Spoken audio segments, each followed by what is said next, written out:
lille. Ja, tak. Hvor vil du have, man parkerer sådan en lille en her? Den er ikke lille, den er stor. Jeg Jeg sætter det her ved vinduet. Ja, gør det. Det er mine billeder, og det siger jeg tak for. Nu er vi så mange mennesker, og det er måske svært at se dem også, når der er så mange, men I er altid velkomne til at komme, når det er ro og fred herinde. Ja, men som sagt, jeg er jo også nået at blive 80 år. Det er en respektabel alder. Men jeg har stadigvæk glæde ved at male, og mange af de store billeder er malet her inden for de seneste par år.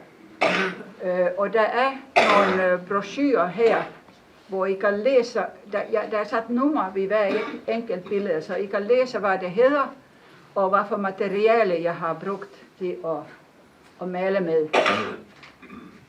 Og nogle af jer har læst den artikel, som blev... Var det dig, der skrev den? Ja. I bladet her i sognen. Og jeg har kaldt det her på en måde en udstilling omkring livets skrøbelighed.